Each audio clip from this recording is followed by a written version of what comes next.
Bonsoir tout le monde, bonjour, bienvenue sur la chaîne Comme un Phénix.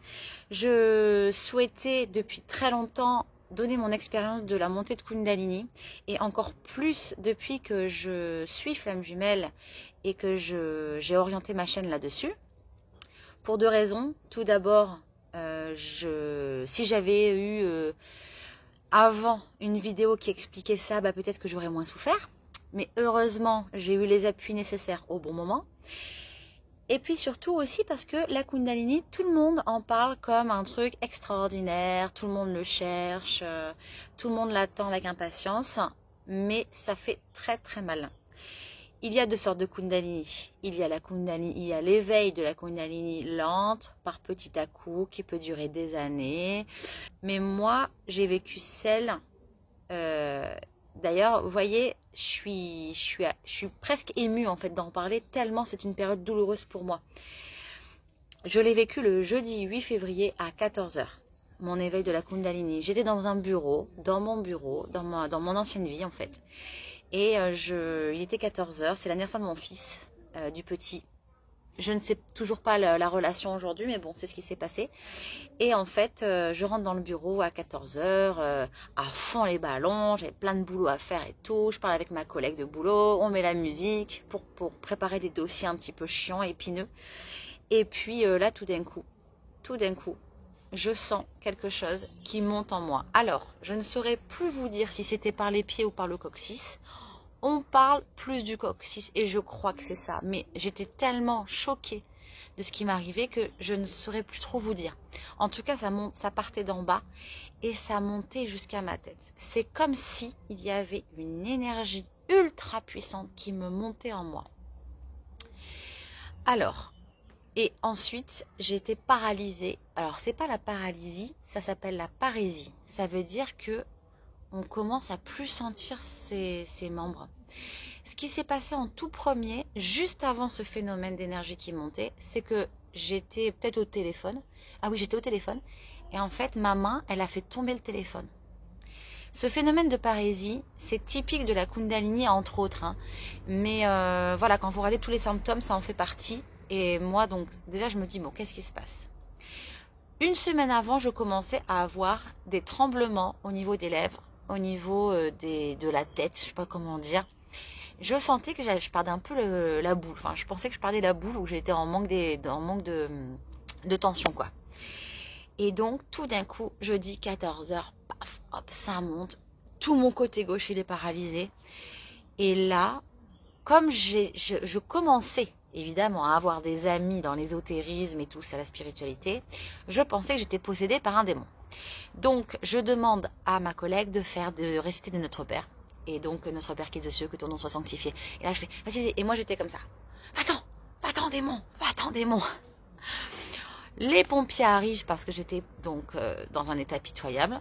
Les pompiers sont en face de moi. Au moment où ils me demandent de raconter, je leur dis, mais poussez-vous, je vais vous envoyer le démon, j'ai pas envie de vous le donner. Enfin, c'était un truc de fou. Tous les collègues de boulot qui étaient autour de moi. Et donc, j'étais à l'hôpital. Et là, à chaque fois qu'ils voulaient me faire une piqûre, mes bras, ils étaient collés comme ça. Mais vraiment, personne, 2-3 médecins pour ouvrir mon bras. Personne ne pouvait ouvrir mon bras. Je savais, me demandez pas comment, je savais que l'hôpital n'aurait pas pu me guérir. Aucune piqûre, rien du tout, je le savais. Je m'enfuis de l'hôpital par la porte de derrière. En fait, il y a les urgences, là où je vis, il y a les urgences, l'hôpital. Et en fait, j'étais aux urgences et donc je suis sortie sans dire au revoir, comme ça, de mon lit, quoi.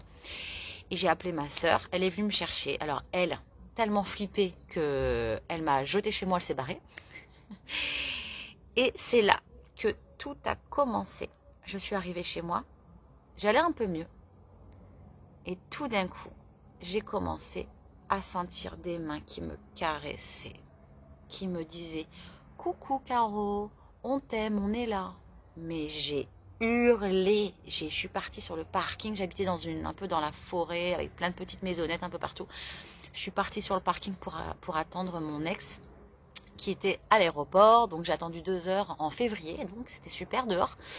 Je me souviens que je voulais me faire à manger et je sentais des mains qui voulaient faire à manger à ma place. Donc quand je dis que je suis devenue médium du jour au lendemain et magnétiseur du jour au lendemain, je sais très bien que c'est pas vrai, mais c'est l'impression qu'on a. Donc s'en est suivi 3 mois d'enfer, jusqu'au jour où une personne est arrivée dans ma vie par Messenger. Elle ne me connaissait ni d'Adam ni d'Ève et elle m'a, pour ainsi dire, sauvé la vie. On ne se parle plus aujourd'hui, mais c'est pour moi une personne qui est médium, qui est extrêmement puissante dans son cœur. Et si elle n'avait pas été là, je sais pas, je pense que j'aurais fini en hôpital psychiatrique, quand même le dire beaucoup de monde en ce moment. C'est vrai, les hôpitaux psychiatriques sont remplis de médiums, c'est vrai. Je peux le confirmer parce que je n'étais pas loin de partir en hôpital psychiatrique. Donc la copine en question, les gens qui m'entouraient pensaient vraiment que j'étais possédée. Donc j'ai fait venir des prêtres exorcistes. J'ai même été voir une magnétiseur que j'adore ici et qui m'a dit, en effet, tu t'es fait attaquer par un démon, un serpent. Elle a vu le serpent de la Kundalini, mais elle n'a pas compris que c'était le serpent de la Kundalini. Elle pensait que c'était un démon, quoi. Donc voilà, j'avais des crises, je tombais, j'entendais, de la nuit on me caressait le visage. Et cette personne qui m'a aidée au bout de 3 mois, elle m'a pris en charge. Et c'est pour ça que je connais tant de protocoles. Pendant des mois et des semaines, elle m'a formée, purifiée. Je ne pouvais même pas l'approcher. En fait, on se parlait par Messenger sans même s'appeler. Tant que je n'étais pas purifiée 100%, elle ne pouvait pas m'approcher. Je devais tout nettoyer avant de réaliser ma mission. Et elle entendait mes guides, elle me donnait les messages. Le message le plus magnifique, je le connais par cœur. Dis à Caroline que nous l'aimons, particulièrement moi, qui lui a permis dans cette vie de se rattraper. Caroline va aider nombre de personnes. Elle vivra beaucoup de tempêtes, mais connaîtra la prospérité intérieure. Voilà le message d'un de mes guides qui m'a été révélé au tout début que je connaissais cette personne. Donc forcément, ça fait plaisir. Et donc, elle m'a dit que le 10 juin, donc j'ai fait des bains. C'est comme ça que je connais les techniques de protection et que je ne peux pas commencer une consultation sans vous protéger. Voilà, ceux qui m'entourent le savent. Je ne commence pas une séance sans faire mon petit rituel. Et là encore plus avec les consultations sur les flammes jumelles, j'ai encore plus développé ça. C'est tellement important. C'est vraiment une base. Elle m'a appris tout ça, elle m'a purifié, etc. Donc évidemment, il reste plein de choses. Après, ça revient parce qu'on fait des bêtises. Bon, bref. Là, je vous parle vraiment. Là, déjà 8 minutes, j'aime pas quand ça dure trop longtemps. Donc, cette personne, elle m'a purifiée, elle m'a formée à tout, au monde de l'invisible. Elle m'a expliqué les belles connexions, les mauvaises connexions. C'est pour ça que des fois, parfois, je suis un petit peu critique, même si je pense que tout le monde a sa place ici. Mais c'est vrai que quand je vois des gens qui ne se protègent pas ou qui font l'impasse sur certaines choses, je préfère le dire. J'espère qu'ils ne me le prennent pas mal. Et donc, elle m'a dit, elle m'a donné une date, c'était l'été qui a suivi, peut-être 6 mois plus tard. Elle m'a dit, ce jour-là, tout va changer pour toi. J'ai dit, ah bon? Et ce jour-là, c'était un samedi, j'étais dans mon canapé.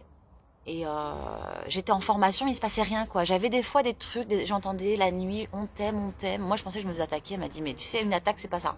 Une attaque, c'est on te griffe, on te pousse, on te fait tomber le verre, on te fait des... Voilà. Moi, c'était que de l'amour, quoi. Et ce jour-là, donc, ce fameux jour, il devait se passer quelque chose d'incroyable. Et elle m'a pas révélé ma mission au début.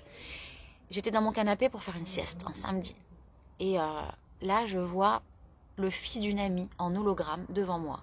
Et il est champion de javelot. C'est une bête. Peut-être il écoutera ma vidéo. Et donc, il était toujours en entraînement. Enfin, il est vraiment à haut niveau. Et sa mère, elle l'entraîne. Et donc, il m'a dit, alors qu'il n'était pas là, il m'a dit, tu peux dire à ma mère de faire ça, ça, ça et ça pour que je m'améliore. Et là, je me dis, mais qu'est-ce qui m'arrive? S'en est suivi au moins 1 an de messages de personnes vivantes qui venaient me voir pour me dire ce que je devais faire pour eux, pour les soigner. Des fois, je les connaissais, des fois, je les connaissais pas. Donc, ce jeune homme, il est venu me voir, puisque je connaissais sa maman. Je l'ai aidé. Et du coup, il m'a envoyé quelqu'un et c'est comme ça que j'ai ouvert mon cabinet de magnétisme. Par contre, les messages, c'était juste pour me donner confiance. Ensuite, je n'avais plus de messages, enfin, messages comme ça. En fait, il voulait en fait, mes mains bougeaient tout seules. Alors, mes mains bougent toutes seules, voilà. Donc, je suis guidée par mes mains. Et je ne sais même pas ce que je fais, en fait, ça bouge toute seule. Je dois me laisser aller. Mais pour me donner confiance, les guides ont dit qu'ils m'enverraient des messages, voilà, pour que je puisse me lancer. Voilà le début de mon aventure. Je suis très émue d'en reparler. Quand je repense à tout ça, c'est... Et je vous raconte pas la moitié de tout ce qui m'est arrivé, tous les gens que j'ai vus dans ma tête, quand j'ai commencé à entendre la première fois. Maintenant, j'entends plus, mais tout était très intense au début, justement, pour me donner confiance. Et je vous révèle pas certaines choses. On m'a donné des missions qui se sont passées, qui ne se sont pas passées, etc., etc. Ça, c'est la partie 1. Après, on fera la partie 2. En tout cas, j'espère que vraiment... ça vous aidera déjà à mieux me connaître parce qu'en fait on est un peu intime maintenant, on parle de hello. En fait je pense que c'est important avant qu'on appelle quelqu'un pour aider, pour se faire aider, magnétiseur, médium, de la connaître un petit peu plus. Donc voilà, ça c'est mon début de parcours en tant que médium et donc je ferai une autre vidéo pour le reste.